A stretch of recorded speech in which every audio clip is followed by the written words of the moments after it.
j'espère que tu vas bien. Aujourd'hui, nous verrons qu'est-ce que ça fait d'avoir un psychopathe dans son unité militaire. Cette vidéo vous est présentée par Questions-Réponses, la chaîne où vous trouverez réponse à tout. Aujourd'hui Loïc Boursin, Circé Potier et Scipion Rinaildi vont nous présenter leurs réponses. Voyons la première réponse de Loïc Boursin. Quand j'étais à l'armée en tant que parachutiste en Allemagne, on avait plus d'un gars qui avait des traits de psychopathe dans notre unité. L'un d'entre eux était l'un de mes collègues proches. Voici quelques-unes des choses qu'il a faites. Pendant une soirée, il a planté son couteau dans la fesse de mon commandant de section. C'était une blessure grave, de plusieurs centimètres de profondeur. Il avait l'habitude de lancer son couteau vers les gens, les manquant souvent de peu. Une fois, il s'est enflammé intentionnellement le corps et a commencé à faire des pompes. Il a eu quelques brûlures au second degré sur les mains et la poitrine. Non, il n'était même pas bourré. Il faisait de la chute libre, mais au lieu de remballer soigneusement son parachute à la fin du saut, il a simplement sauté dessus, pour que l'air du parachute s'échappe. Il l'a ensuite rapidement fourré dans le sac destiné à le contenir. Il a nommé l'ensemble le sac de la mort. Il conduisait comme un fou. Une fois, je suis allé avec un camion de l'armée dans un autre camp avec lui et je me suis juré de ne plus jamais le faire.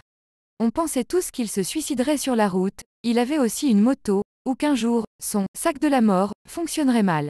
Au lieu de ça, il est mort dans un accident à l'entraînement lorsque le camion dans lequel il était a fait une sortie de route et s'est retourné. Il n'était pas au volant, mais il était le responsable du véhicule et je suis presque sûr qu'il a dit au conducteur de faire des manœuvres insensées. Pour être honnête, j'aimais bien ce type. Il était un peu extrême, mais c'était un bon soldat. On ne peut pas diriger une unité de parachutistes composée de mecs en costard. Ça ne me dérangerait pas d'avoir des gars comme lui avec moi au combat. Source image, parachutiste de l'armée.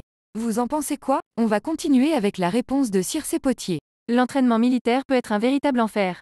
Pas nécessairement parce qu'il est incroyablement exigeant physiquement, mais surtout à cause des intentions sadiques de vos instructeurs ou de la brutalité de vos camarades.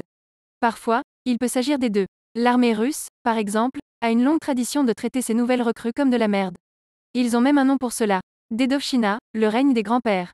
La première chose qui vous arrivera une fois que vous serez entré dans la caserne d'entraînement, c'est de vous faire battre par vos nouveaux camarades de chambre. Pendant les mois qui suivent, vous n'êtes pas traité comme un être humain mais pire qu'un chien. Il n'est pas surprenant que le nombre de suicides dans les camps d'entraînement militaire de base russes soit extrêmement élevé. Dedovchina, dans l'armée russe. Photo, Euromaidan Press. La Légion étrangère française est une autre organisation militaire qui a traumatisé à vie nombre de ses anciens soldats. Chaque légionnaire en formation de base apprend à haïr ses instructeurs. Et bien que tous les légionnaires soient des volontaires et doivent savoir pourquoi ils se sont engagés, des cas ont été révélés où les instructeurs ont maltraité et torturé leurs recrues d'une manière inacceptable, même pour les normes relativement faibles de la Légion en matière de droits de l'homme. Bien que ce ne soit pas aussi courant que dans l'armée russe ou la Légion, toutes les armées occidentales doivent faire face à ces phénomènes.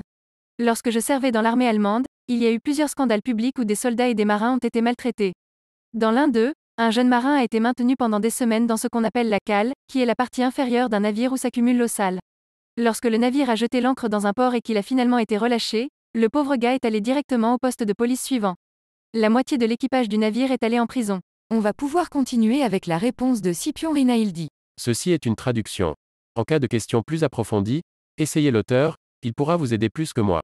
Oui, nous le savons. En fait, la plupart d'entre nous, je parle de moi, et de ce que le psychologue qui m'a évalué m'a dit, sommes conscients qu'il y a quelque chose de fondamentalement différent chez nous. Depuis mon enfance, je n'ai établi aucun lien émotionnel alors que j'ai remarqué que les gens autour de moi en avaient. Ils pleuraient s'ils dormaient loin de leur mère, ils se sentent mal quand ils ont fait quelque chose de mal, et d'une manière ou d'une autre, vous remarquez que c'était différent de ce que vous faisiez. Je veux dire, j'étais juste désolé de ne pas avoir été puni.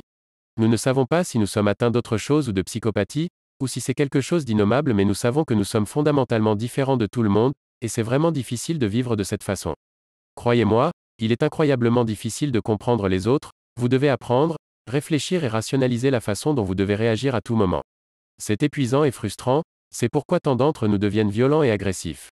Premièrement, nous ne comprenons pas les autres, deuxièmement, nous ne ressentons rien, troisièmement, nous sommes détachés, certains d'entre nous ne peuvent tout simplement pas faire face à ce sentiment d'être simplement quelque chose comme un extraterrestre et ont besoin de se cacher tout le temps.